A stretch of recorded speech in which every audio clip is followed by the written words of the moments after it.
At Singhania Educational Institute, we're not just prepared for the future,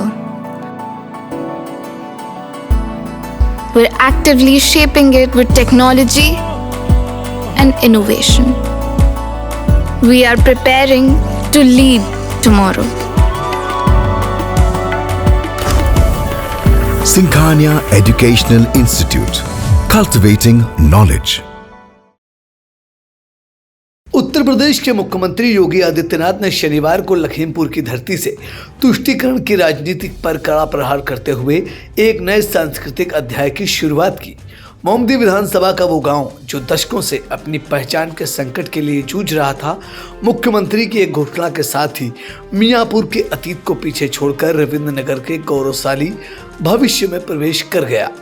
ये केवल एक नाम का परिवर्तन नहीं बल्कि उन 331 बांग्लादेशी हिंदू परिवारों के वनवास की समाप्ति थी जिन्हें विभाजन और दमन की विभीषिका में अपना घर छोड़ने पर मजबूर किया गया था। मुख्यमंत्री ने जब इन परिवार के हाथों में उनकी अपनी जमीन के मालिकाना हक का अधिकार पत्र सौंपा तो वो केवल एक सरकारी दस्तावेज नहीं बल्कि दशकों के अन्याय के विरुद्ध न्याय की विजय का प्रतीक बन गया। सीएम योगी ने पलिया में थारू जनजाति के 4,356 परिवारों, 5,358 हेक्टेयर जमीन और स्वतंत्रता संग्राम सेनानियों के 2,350 आर्थिक परिवारों, 4,251 हेक्टेयर जमीन का अधिकार पत्र सौंपा। मुख्यमंत्री योगी आदित्यनाथ ने 311 करोड़ की 538 परियोजनाओं का लोकार्पण और शिलान्यास भी किया। इसमें 356 करोड़ की 345 परियोजनाओं का लोकार्पण और 955 करोड़ की 193 परियोजनाओं का शिलान्यास शामिल है। सीएम योगी के एक दिवसीय दौरे के दौरान 7 विधानसभा क्षेत्रों में सौगातें दी गई, जबकि विधानसभा कस्ता के लिए कुछ भी नहीं बोले।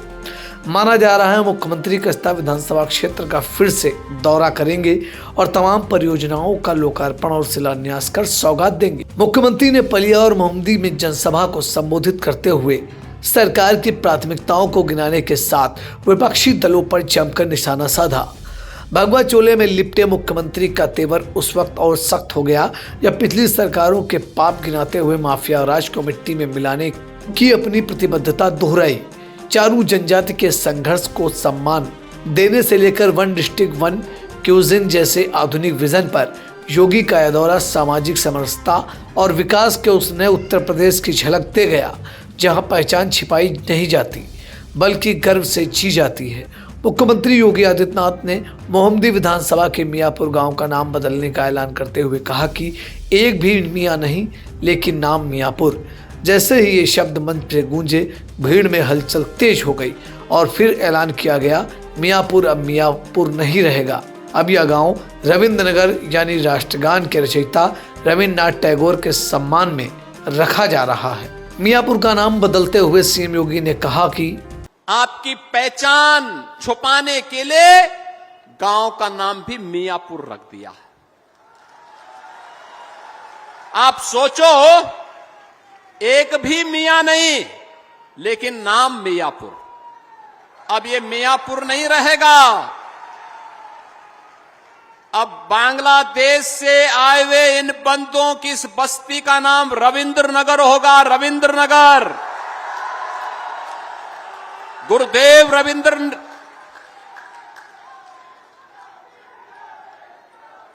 बहनों और भाइयों, भारत को राष्ट्रगान देने वाले गुरुदेव रविंद्रनाथ ठाकुर के नाम पर अब आपकी पहचान होगी रविंद्र नगर के रूप में। गांव के 331 बांग्लादेश से आए हिंदू परिवारों को उनकी जमीन का मालिकाना हक सौंपा। वर्षों से विस्थापन असुरक्षा झेल रहे इन परिवारों के लिए यह दिन किसी नए जीवन की शुरुआत जैसा था। मुख्यमंत्री ने इसे सम्मान का दिन बताया और कहा कि अब कोई भी इनकी जमीन पर कब्जा नहीं कर पाएगा।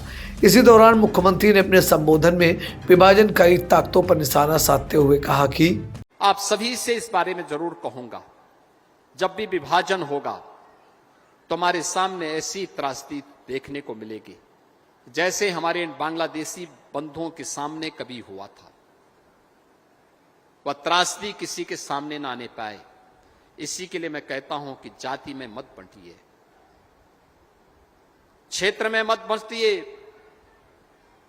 मोदी जी की योजना का लाभ बिना भेदभाव के सबका साथ और सबके विकास के साथ मिल रहा है। न जाति देखी, न क्षेत्र देखा, न भाषा देखा। हर दलित, हर वंचित, हर पिछड़ा, हर नागरिक को उसका अधिकार मिल रहा है। लेकिन विभाजनकारी ताकतें लगातार शरारत कर रही हैं, क्योंकि आपके विभाजन में ही उनकी राजनीति और उनके गुंडों को फलने फूलने का अवसर प्राप्त होता है। उन गुंडों से जो मुक्ति मिली है, उन दंगों से जो मुक्ति मिली है, उसको फिर से पनपने मत देना। और यही कहने के लिए आज मैं आपके बीच आया हूं कि नया भारत का नया उत्तर प्रदेश, एक भारत श्रेष्ठ भारत के रूप में उत्तर प्रदेश भी उसमें ग्रोथ इंजन के रूप में काम करने के लिए आज अपने आप को तैयार कर रहा है। और उसमें आप सबकी भूमिका महत्वपूर्ण हो जाती है। आज जिन परिवारों को यह योजना का लाभ मिल रहा है, उन सभी परिवारों को मैं आज के अवसर पर इन सभी योजनाओं का लाभ प्रदान होने के अवसर पर एक बार फिर से अपनी बधाई देता हूं, अपनी शुभकामनाएं देता हूं। और आप सबसे इस बारे में कहूंगा, अपनी पहचान को बनाए रखना। कार्यक्रम के दूसरे हिस्से में पलिया क्षेत्र में थारू जनजाति के हजारों परिवारों को जमीन का अधिकार सौंपा। मुख्यमंत्री ने कहा कि थारू समाज के साथ पहले अन्याय हुआ, उन पर फर्जी मुकदमे दर्ज किए गए। सभी मामलों को वापस लेने का भरोसा दिलाते हुए मुख्यमंत्री ने कहा, आज का दिन आपके संघर्ष को सम्मान देने का दिन है।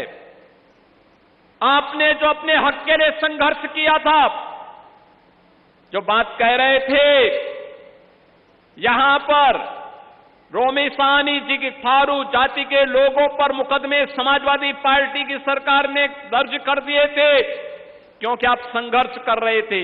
लेकिन आज मैं कह रहा हूं, इस सारे मुकदमों को हम वापस लेंगे। ये पेशेवर अपराधी और माफिया कि वे सरकार जो बड़े बड़े दुर्दांत माफिया को हर जिले में पालती थी, वह महाराणा प्रताप और महाराणा सांगा के इन वंशजों पर अत्याचार करती थी, झूठे मुकदमे दर्ज करती थी। और अब मैं कह सकता हूं, आप पर कोई अत्याचार नहीं कर पाएगा, क्योंकि डबल इंजन सरकार आपके साथ खड़ी है। सीएम योगी ने यह भी ऐलान किया कि समाज के महान संतों और महापुरुषों जैसे डॉक्टर बी.आर. अम्बेडकर, रविदास, ज्योतिराव फूले की प्रतिमाओं का संरक्षण और सौंदर्यीकरण किया जाएगा, ताकि आने वाली पीढ़ियां उनके योगदान को याद रख सके। मुख्यमंत्री ने अपने भाषण में एक और बड़ा राजनीतिक तंज कसते हुए कहा कि और इसलिए हमारी सरकार ने तय किया है, बाबा साहब भीमराव अंबेडकर, सदगुरु रविदास जी महाराज, महर्षि वाल्मीकि जी महाराज की मूर्तियां जहां होंगी, अगर बाउंड्री वाल नहीं होगी तो हम बाउंड्री वाल करवा करके, और छत्र नहीं होगा तो छत्र भी हम बनाएंगे। सरकार ने इसके लिए धनराशि की व्यवस्था की है। सामाजिक न्याय के जितने भी ऐसे पुरोधा हैं, आज ज्योतिबा फुले जी की पावन जयंती है। याद करिए, उन्होंने शिक्षा के लिए, समाज सुधार के लिए अनेक कदम उठाए थे। सरकार उनके गौरव को आगे बढ़ाने का कार्य करेगी। महाराणा सांगा और महाराणा प्रताप के इन वंशजों को आज सम्मान दिलाने का काम ये डबल इंजन की सरकार कर रही है। तो बाबा साहब भीमराव अंबेडकर हों, सदगुरु रविदास जी महाराज हो, महर्षि वाल्मीकि जी जिन्होंने भगवान राम से हम सबका साक्षात्कार कराया रामायण के माध्यम से, इनके सम्मान को आगे बढ़ाने का काम हम सबका दायित्व है। और अगर हम उसमें कुछ करते हैं, उन अपने पूर्व यानी उन ऋषि परंपरा के प्रति, संतों के प्रति, पूर्वजों की परंपरा के प्रति हमारा एक कृतज्ञता होगी, और वही व्यक्त करने के लिए आज बहनों भाइयों मैं आपके बीच में आया हूं। सीएम योगी ने चेतावनी भरे लहजे में कहा कि फिर किसी ने माफिया बनने की सोची तो उसे मिट्टी में मिला देंगे। सपा सरकार पर निशाना साधते हुए सीएम योगी ने कहा कि अब कोई लखीमपुर खीरी पर उंगली नहीं उठा सकता। कोई माफिया यहां पनप नहीं सकता है।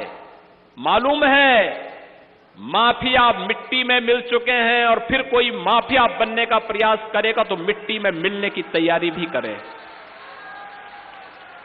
किसी माफिया को पनपने नहीं देंगे, गरीब का हक किसी को छीनने नहीं देंगे। नौजवान के रोजगार पर, उसकी नौकरी पर किसी को डकैती नहीं डालने देंगे। हर दलित, हर वंचित को सम्मान दिलवाएंगे। यही नहीं, मुख्यमंत्री ने विकास के नए विजन की झलक भी दिखाई। वन डिस्ट्रिक्ट वन प्रोडक्ट के बाद अब वन डिस्ट्रिक्ट वन क्यूजन का कॉन्सेप्ट लाते हुए उन्होंने कहा कि इससे प्रदेश की तरक्की होगी। सीएम ने मंच पर उपस्थित उद्योगपति और विधायक रोमी साहनी से चुटकी लेते हुए कहा कि आप मुझसे मिलने आए थे तब अपनी बेकरी की मिठाई लेकर आए थे, बड़ी स्वादिष्ट मिठाई थी, यहाँ जनप्रतिनिधियों को खिलाओ तो उनकी लार टपक जाएगी। मैंने आपसे कहा था कि लखीमपुर में बेकरी प्लांट लगाइए, लेकिन आपने नहीं लगाया। अब आप अपना बेकरी प्लांट लगाइए जिससे यहाँ के थारू जनजाति के युवाओं को रोजगार मिले, उन्हें नौकरी के लिए दूसरे शहरों में न जाना पड़े। गारंटी देते हुए मुख्यमंत्री बोले, ये विकास की एक नई धारा को आगे बढ़ाने की पहल है। विकास, जैसे रोमी साहनी ने अपने पैरों पर खड़ा होकर के जनता की लड़ाई भी लड़ी और विकास के कार्यक्रमों को भी आगे बढ़ाया। आज मैं उनको एक नई जिम्मेदारी देने जा रहा हूं यहां पे कि रोमी जी, आपने विकास के कुछ मॉडल खड़े किए हैं। आपने अर्थव्यवस्था को कैसे आगे बढ़ाया जा सकता है और व्यवसाय कैसे अभिवृद्धि हो सकती है, इसके कुछ मॉडल दिए हैं। मैंने आपकी बेकरी के बारे में काफी सुना है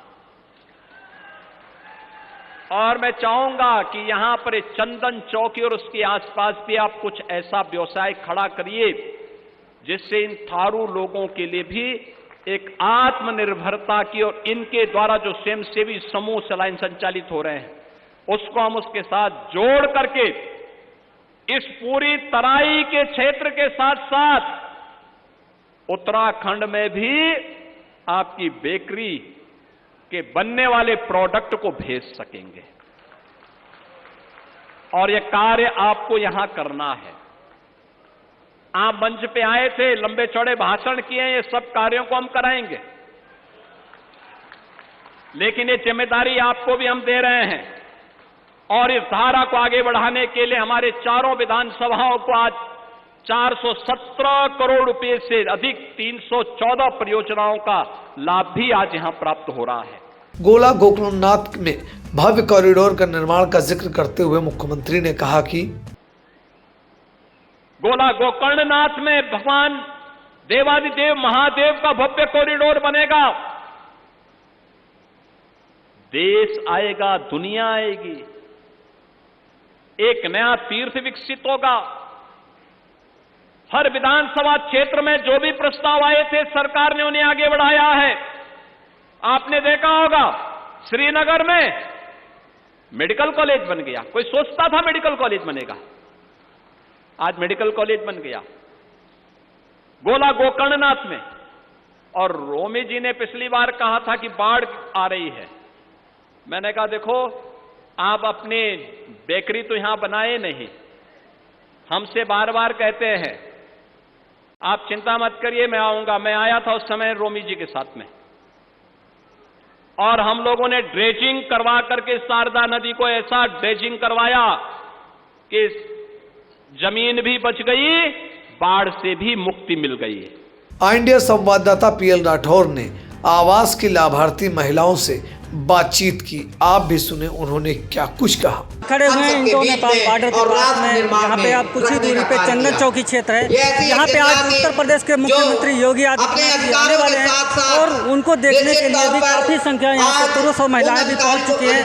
हम आपको बता दें, यहाँ पे जैसा कि भौमिक अधिकारी यानी थारू जनजाति क्षेत्र को मिलेगा और यहाँ पे काफी संख्या में थारू क्षेत्र के बच्चे भी परफॉर्मेंस करने के लिए बैठे हुए हैं। काफी संख्या में के लिए भी दूसरे जन्म के समान आज काफी संख्या में यहाँ पे अपनी उपस्थिति दर्ज करवाई है। हम आपको बता दें अभी कुछ ही दिनों में योगी आदित्यनाथ उत्तर प्रदेश के यहाँ पे पहुँचने वाले हैं। आज उत्तर प्रदेश के मुख्यमंत्री योगी आदित्यनाथ जी आए थे और मैं देख रहा हूँ कि आपके हाथ में एक आवास की चाबी है। ग्राम विकास विभाग उत्तर प्रदेश द्वारा आपको चाबी दी गई है आवास की, तो आप क्या कहना चाहेंगे? सर मैं ये कहना चाहती हूँ कि मुझे आवास मिला तो पहली किस्त हमको 40,000 मिली, दूसरी किस्त 70,000 मिली, तीसरी किस्त 10,000 मिली और लेबरी वाला पैसा 22,680 रुपया मिला।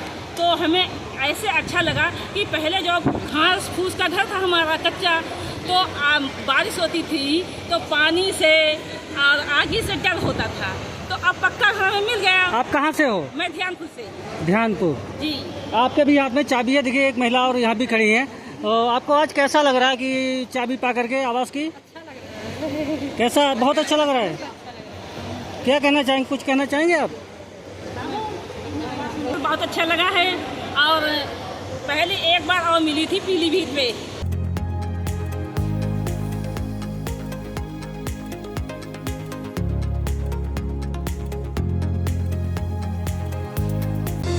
Sagar School is a place where we ponder our kids with care and creativity. We provide students the room to explore their imaginations and enhance their education.